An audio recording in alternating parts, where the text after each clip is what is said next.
الرحيم ولا تهنوا ولا تحزنوا وأنتم الأعلون إن كنتم مؤمنين. میرے محترم بزرگوں، دوستوں، ماں اور بہنوں، اللہ تعالیٰ نے اس آیت کریمہ کے اندر ایمان والے سے مخاطب ہے. وہ کہتا ہے کہ وَلَا تَهِنُوا وَلَا تَحْزَنُوا وَأَنْتُمُ الْأَعْلَوْنَ إِن كُنتُم مُّؤْمِنِينَ. اے مسلمانوں، گھبرانا نہیں، ڈرنا نہیں، تم ہی کامیاب ہوگے بشرط یہ کہ تم مومن کامل بن جاؤ، ثابت قدم رہو. اللہ نے شرط لگا دی ہے کہ تم مومن ہو، پورے کے پورے کامل مومن ہو، تمہیں دنیا کوئی چیز نہیں کچھ کر سکتی ہے. اللہ تعالیٰ نے اس قرآن کے اندر ہم سب کو جو نعمت دی ہے کسی دوسرے ادیان کو نہیں دی ہے. اللہ تعالیٰ نے ہمارے نبی محمد مصطفیٰ صلی اللہ علیہ وسلم کو اس دنیا میں پیدا کرنے سے پہلے اس دنیا کی تخلیق کی ہے. آدم علیہ السلام کو پیدا کیا، نوح علیہ السلام کو پیدا کیا، شیس علیہ السلام کو پیدا کیا،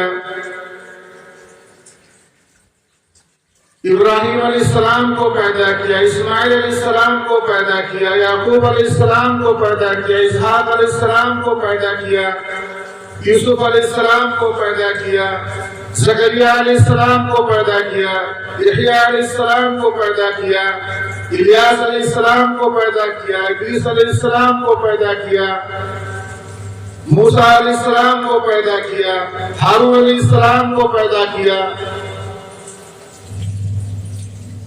سب کا پیدا کرنا صرف اور صرف حضور پاک صلی اللہ علیہ وسلم کی صدقے میں تھا.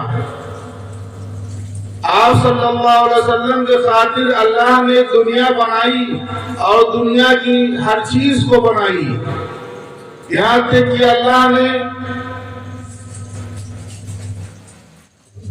اور یہ دنیا بنانے کے بعد 1.25 لاکھ پیغمبروں کو دنیا میں اللہ نے بھیجا، اور اس بھیجنے کے بعد جب ظلم و ستم کا بازار گرم تھا، ہر طرف ظلم پھیلا ہوا تھا، تو اللہ تعالیٰ نے ایسے گھٹا ٹوپ اندھیرے میں نبی محمد مصطفیٰ صلی اللہ علیہ وسلم کو پیدا کیا. اور پیدا کرنے کے بعد آپ کو نبی بنایا، اور نبی بنانے کے بعد دین پھیلانے کے لیے آپ کو طرح طرح سے مشقتوں میں ڈال کے قربانیاں لی، اور اس دین کو حضور پاک صلی اللہ علیہ وسلم کی حیات میں بھی اور دنیا سے پردہ کر جانے کے بعد قیامت تک کے لیے چن لیا.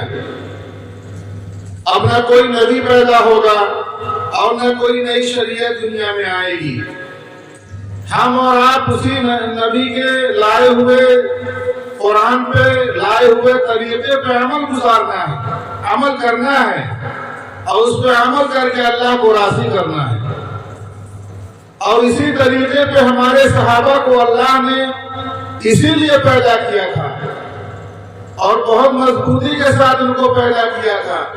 مثال کے طور پر انسان جب کوئی مکان بناتا ہے، اس کی پلاننگ کرتا ہے، اس مکان کی پلاننگ کے حساب سے انجینئر اس کو بنیاد میں اس کے ملبے ڈالتا ہے، اس کی کھدائی کرتا ہے، اسی حساب سے اس کے اوپر عمارت کھڑی ہوتی ہے.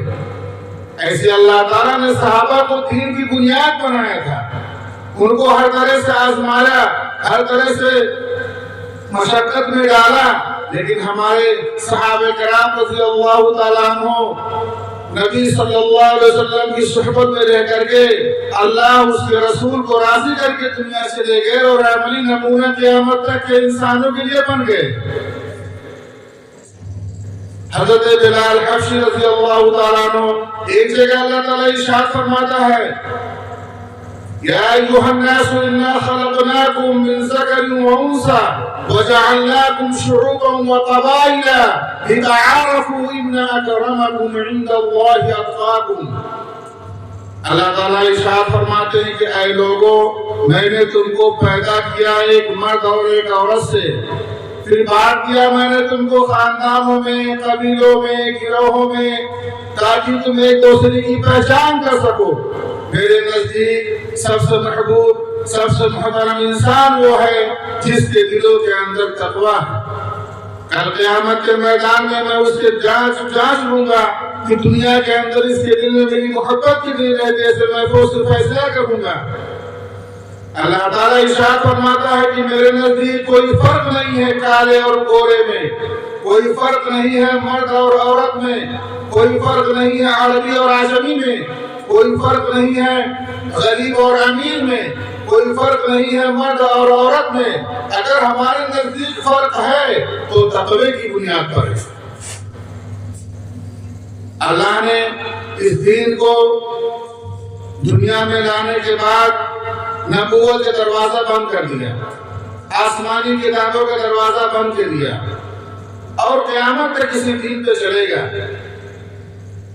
ہمارے صحابہ اللہ تعالیٰ کو ہم نے پہچانا نبی کے ذریعے سے، اور نبی کو پہچانا صحابہ کے ذریعے سے، صحابہ کو پہچانا تابعین کے ذریعے سے، تابعین کو پہچانا ہے تبع تابعین کے ذریعے سے۔ اسی طرح سینہ بسینہ یہ علم آج تک پہنچا ہے۔ اس علم کے اندر اللہ تعالیٰ نے ذرہ برابر کم بیشی نہیں کی ہے، اور ہمارے اسلاف نے بڑی ایمانداری کے ساتھ وہ دین جو غار حرا میں اترا تھا، وہ قرآن جو غار حرا میں اترا تھا، وہ حدیث کی باتیں جو مسجد نبوی میں ہوئی تھی، آج وہی الفاظ، وہی باتیں آج ہماری کتابوں میں ہمارے سامنے، اور طرح طرح کے اس کے ناموں کے ساتھ حدیث شریف کے کتابوں کے جو نام ہیں آج موجود ہیں۔ یہ ایسے نہیں آیا ہے، ہمارے اسلاف نے بڑی قربانی دی ہے، اور وہ دین آج تک ہمارے پاس موجود ہے، اور قیامت تک